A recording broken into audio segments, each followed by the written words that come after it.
So today I wanted to tell you all about my car problems because I thought you'd be really interested to hear. Sure, that's what got you here this morning. Probably be excited to know that you'd be hearing about my car problems. Why am I talking about my car problems? Mainly what I wanted to talk about my car problems for is to take a look at how it is that we relate to the challenges and the problems that we have in our daily lives, and how we can harness both mindfulness and also some other conceptual frameworks in order to better navigate everything that comes at us. And today I wanted to talk about Stoicism. So, for me, and maybe you can relate to this, I have kind of a running agreement with the universe whereby I say to the universe, okay, I'm going to be an adult and I'm going to go buy a used car and I'm going to get it inspected and I'm going to kick the tires and I'm going to negotiate. And you, universe, need to make sure that once I do all of those things, that there aren't any other problems with this car, especially expensive problems. So I made this deal with the universe and I bought this used car. And do you know what happened? A few months later, there were a lot of really big problems, really expensive problems. So now I have this car sitting in front of my house that I'm not totally sure what to do with. And if anyone has any situations like this in their life right now, I would imagine you can relate to the idea that it can become kind of overwhelming when things like this happen, when circumstances arise that add on to what is already a really hectic life. Like I've got a really busy life. I'm juggling all these balls, and then all of a sudden there's this really overwhelming, expensive problem that shows up. So the question becomes, how can we harness mindfulness and these mental frameworks to help us to navigate these? And today I want to introduce Stoicism. Many of you maybe have heard of Stoicism in passing. It's been pretty popular of late, and that's for good reason. It's really kind of the foundational philosophical framework that things like CBT and ACT are based on. And it's just a cognitive reframing tool that we can use to start to investigate some of the assumptions that we're making about our world, and to really move from being in what can often be considered a non-acceptance way of being with our issues to an acceptance way of being with our issues. So we often talk about this idea of what's within my circle of control and what's outside of my circle of control. And Stoicism is essentially just a practice that allows us to focus on the things that are within the circle of our control, and to really try and minimize the negative emotions that we experience as a result of the things that are outside of our control. And again, this is a practice. This is something similar to mindfulness that we do on a regular basis. And as we do it, it gets easier and we get better at it. And we spend less time spinning our wheels and more time trying to navigate things in a more productive way. We move from reactivity to response, if that makes sense.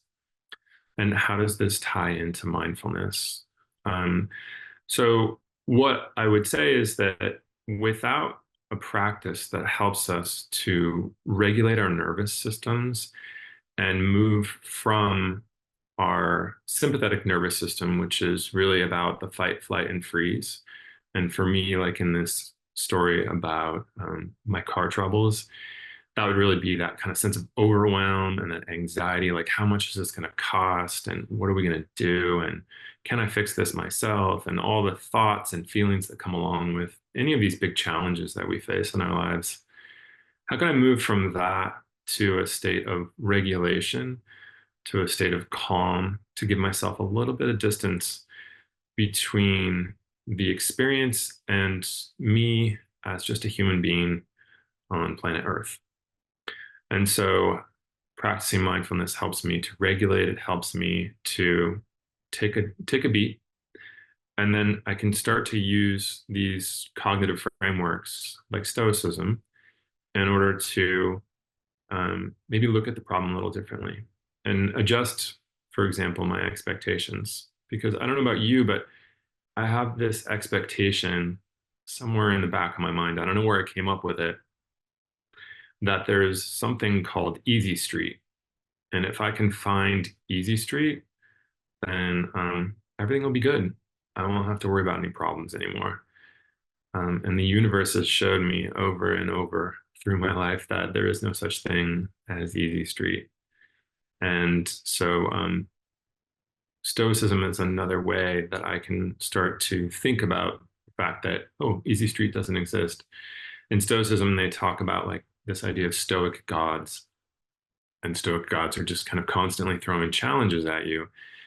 And the good news is that as these Stoic gods throw these challenges at you, you're given these opportunities to grow, to develop resiliency, to find inner resources with which you can overcome these challenges and grow as a person. So that's actually good news if we're looking at it properly. Um, Another thing about how mindfulness kind of ties back into this is when we are first faced with these challenges, oftentimes what will happen is, again, this sense of overwhelm, this sense of fear, this kind of frenetic energy that starts to build. And um, one of the great traditions within the mindfulness history is this comes from the forest monks in Thailand who have made it have really kind of simplified the teachings of mindfulness. And one of the things that I went and saw this one monk speak a couple of years back, and the thing that he kept repeating is the phrase, "It's like this, it's like this, it's like this." And what he's pointing to is this idea that, especially as it relates to things that are outside of our control, when we're trying to move into acceptance, we can simply just say, like, oh, this is what it feels like to have a big challenge. This is what it feels like to be a human with a car that's broken. This is what it feels like to be in a relationship where someone's acting in a way that feels unpleasant or hurtful to us. And simply to be with that, right? And that is the practice of mindfulness, is to just be with what is. So these are kind of some of the concepts that I was excited to introduce to you today. And I wanted to spend a little time practicing and to see if we can get a felt experience of what this might be like in your lives. So I'm going to invite you to, if it's comfortable, close your eyes. And if you don't feel comfortable closing your eyes, you can simply gaze just a few feet in front of you with soft focus, eyes half closed. And I want you to take a few deep breaths and take breaths that are half as long on the inhale as they are on the exhale. So if you're breathing in, breathe in for 3 seconds and then out for 6, 2, 3, 4, 5, 6. And again, breathing in for 3, 2, 3, and breathing out for 6, 2, 3, 4, 5, 6. And one last breath, breathing in for 3,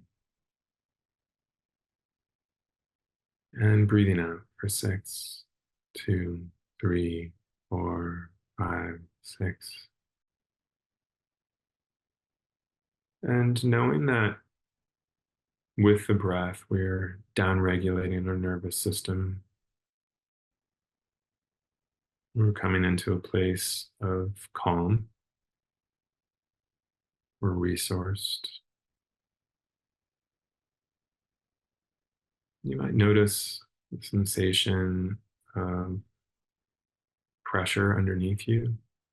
Just know that you're being held in place by gravity, that you are stable.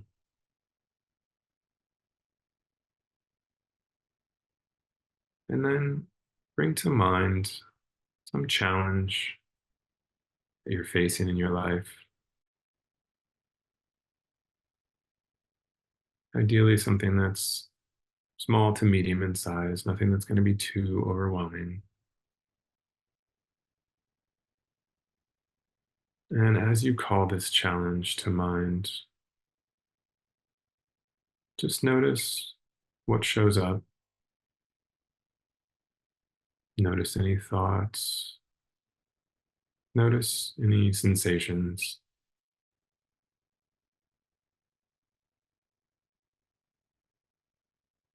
And just allow them to be there.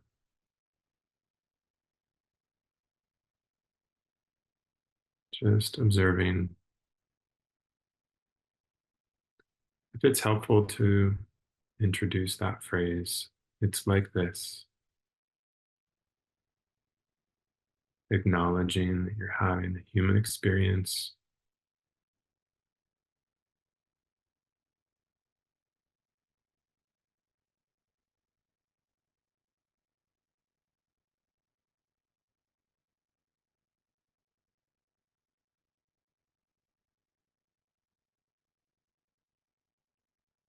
and then bringing a sense of curiosity to this challenge, noticing what elements are outside of your control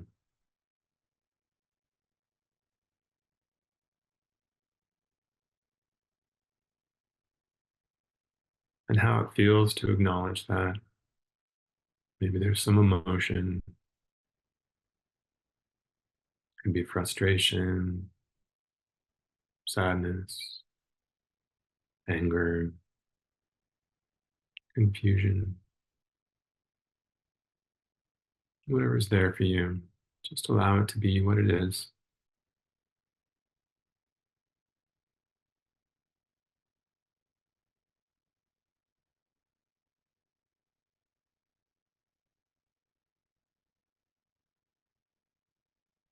And then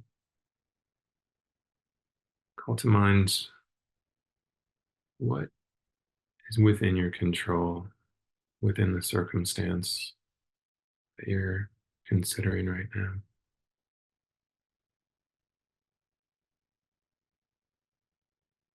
What is this challenge calling for you to do? What qualities are you going to need to have in order to meet this challenge?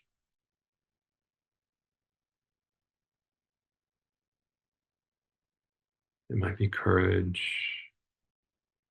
or compassion, grit or love or faith.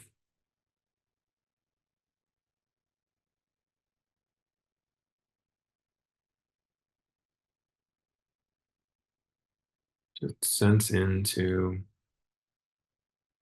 what that feels like in this moment.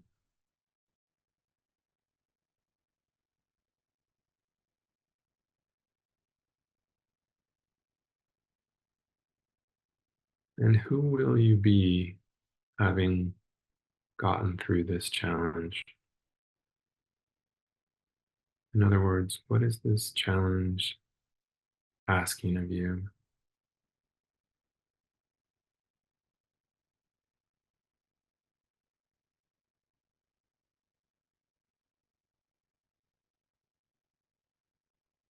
And what are the positive aspects? If you were to think of this as an opportunity, what is this opportunity offering?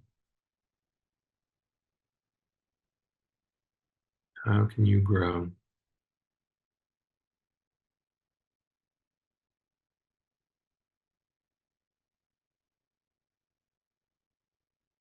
And just allow yourself to marinate in that for a little bit.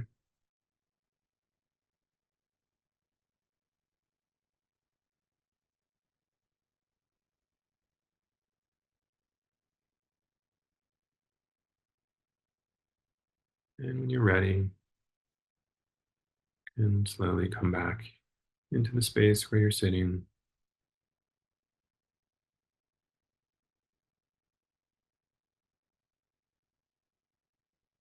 Slowly open your eyes if you have them closed,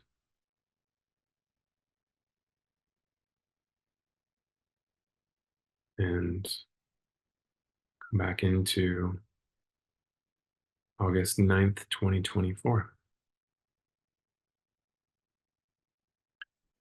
So I want to thank you all for being here, and I hope that um, something that I've said has been useful. I'm happy to stay afterwards if anyone has any questions. Otherwise, I'm just going to wish you a lovely Friday and a lovely weekend. Thanks for being with me.